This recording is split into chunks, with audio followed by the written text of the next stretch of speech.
আসসালামু আলাইকুম প্রিয় ধর্মপ্রাণ মুসলিম ভাই ও বোনেরা এবং দেশবাসী, আপনারা অবশ্যই জানেন এবং দেখেছেন গতকালকে 12ই রবিউল আউয়াল উপলক্ষে আমাদের সুন্নি ভাইয়েরা ঈদে মিলাদুন্নবী উদযাপন করতে গিয়ে আমাদের কওমি মাদ্রাসা হাটাজারি মাদ্রাসার ছাত্রদের সাথে একটা সংঘর্ষ ঘটে।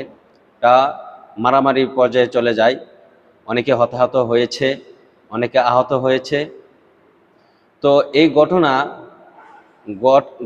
ঘটার কারণ কি এবং এর পিছনে এই রহস্য কি, এই ব্যাপারে আমি আপনাদেরকে কিছু তথ্য দেখাবো এবং কিছু ভিডিও দেখাবো। আশা করি আপনারা যদি আমার ভিডিওটা প্রথম থেকে লাস্ট পর্যন্ত দেখেন, ইনশাল্লাহ অনেকটাই বুঝতে পারবেন। তো দেখেন, গতকালকে কিন্তু হাটাজারি মাদ্রাসায় পরীক্ষা চলতেছিল।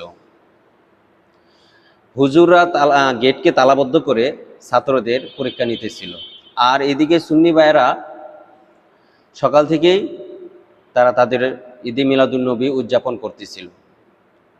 তো এই যে একটা অবস্থার মধ্যে কিভাবে এই ঘটনা ঘটে,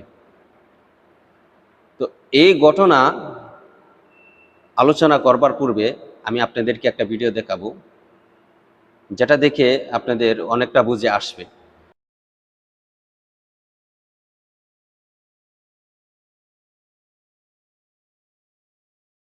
তো ভিডিওটা দেখলেন যে শত বৎসর ধরে এখানে হাটাজারি মাদ্রাসা এবং মসজিদের পাশেই আমাদের হিন্দু অবলম্বী ভাইদের মন্দির রয়েছে।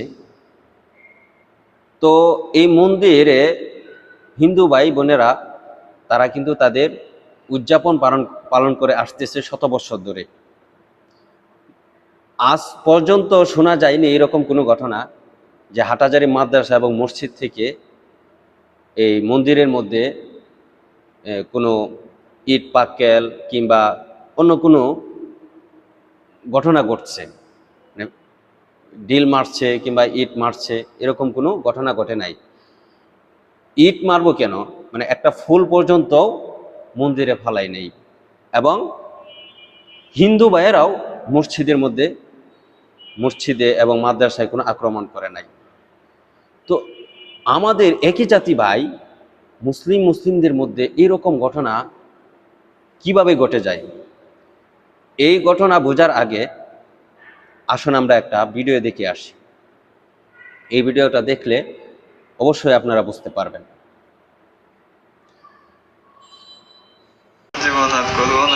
বাংলাদেশের অন্যতম প্রাচীন ও শ্রেষ্ঠ ইসলামী শিক্ষা প্রতিষ্ঠান হাটহাজারী মাদ্রাসা, যে মাদ্রাসা থেকে দেশ বিদেশে লাখো আলেম তৈরি হয়েছে, সেই মাদ্রাসার মসজিদের সামনে দাঁড়িয়ে আরিয়ান নামের এক যুবক যে কাণ্ড ঘটিয়েছে তা শুধুই ধৃষ্টতা নয়, এটি এক ভয়াবহ উস্কানি, এক ঘৃণ্য ষড়যন্ত্র, এক অমার্জনীয় অপরাধ। ফটিকছড়ি পৌরসভার বাসিন্দা আরিয়ান ইব্রাহিম তার ফেসবুকে লিখেছে, কিয়ামতের আগ পর্যন্ত জশ্নে জুলুসে ঈদে মিলাদুন্নবী চলমান থাকবে ইনশাআল্লাহ। কিন্তু এর সাথে সে যে ছবি যুক্ত করেছে, সেখানে মাদ্রাসার পবিত্র মসজিদের সামনে দাঁড়িয়ে করেছে এমন এক অশ্লীল অঙ্গভঙ্গি যা কোনো মুসলমানের পক্ষে মেনে নেওয়া সম্ভব নয়। মসজিদ যেখানে আমাদের ইমানের কেন্দ্রবিন্দু, যেখানে লক্ষ মানুষের চোখের পানি পড়ে, সাজদাহ পড়ে, সেই পবিত্র জায়গার দিকে অপমানজনক ইঙ্গিত প্রদর্শন করে সে শুধু নিজেকে কলঙ্কিত করেনি, গোটা মুসলিম উম্মার অনুভূতিকে বিদ্ধ করেছে। শনিবার এই পোস্টটি ভাইরাল হওয়ার সাথে সাথে হাটহাজারী উত্তপ্ত হয়ে ওঠে। স্থানীয়দের মধ্যে তীব্র ক্ষোভ ছড়িয়ে পড়ে। পরে পুলিশ তাকে আটক করে। আটকের পর আরিয়ান একটি ভিডিও প্রকাশ করে সবার কাছে ক্ষমা চেয়েছে। সে বলেছে, ভুল হয়েছে। কিন্তু প্রশ্ন হলো, এমন উস্কানিমূলক অশ্লীল কাজ কি ভুলে হয়? একজন সুস্থ মস্তিষ্কের মানুষ কি কখনো মসজিদের দিকে এমন ইঙ্গিত করতে পারে, নাকি এর পেছনে রয়েছে পরিকল্পিত ষড়যন্ত্র, মুসলিম সমাজকে উস্কে দেওয়ার নোংরা চেষ্টা? এটি নিছক কোনো ভুল নয়, বরং সচেতনভাবে করা এক ঘৃণ্য কাজ। আমরা ভুলে গেলে চলবে না, বাংলাদেশে মতের ভিন্নতা থাকতে পারে, ধর্মীয় আনুষ্ঠানিকতা নিয়ে বিতর্ক থাকতে পারে, কিন্তু মসজিদ নিয়ে কটূক্তি বা অপমান করা কোনোভাবেই সহ্যযোগ্য নয়।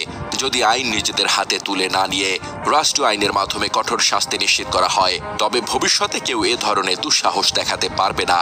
আজ আরিয়ান নামক একজন ব্যক্তি মসজিদের সামনে দাঁড়িয়ে অশ্লীল আঙ্গুল তুলেছে, কাল হয়তো আরেকজন কোরআনের দিকে হাত তুলবে, পরশু হয়তো কেউ একজন নবী করিম সাল্লাল্লাহু আলাইহি ওয়াসাল্লামের নাম নিয়ে অবমাননার দুঃসাহস দেখাবে।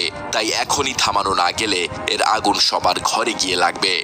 প্রশ্ন করি আপনাদের, মসজিদের দিকে অশ্লীল ইঙ্গিত প্রদর্শনকারীকে ক্ষমা করা যায়? এটিকে ভুল বলে উড়িয়ে দেওয়া যায়, নাকি রাষ্ট্র ও সমাজকে একযোগে এগিয়ে এসে দৃষ্টান্তমূলক শাস্তি নিশ্চিত করতে হবে?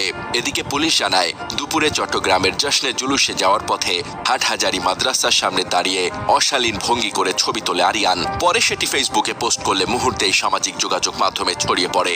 এতে ফটিকছড়ি ও হাটহাজারী কওমি অঙ্গনে ব্যাপক ক্ষোভ ও উত্তেজনা দেখা দেয়।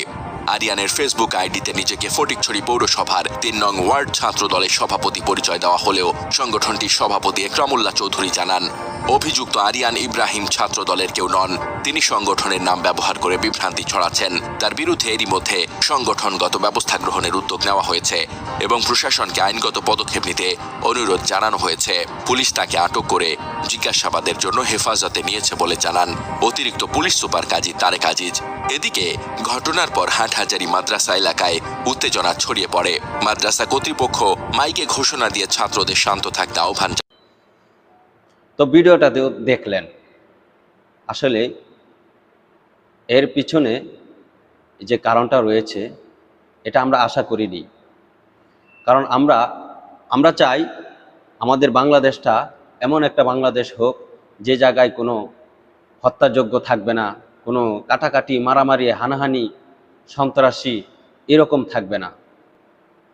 আল্লাহ তাআলা আমাদের সবাইকে এগুলা থেকে হেফাজত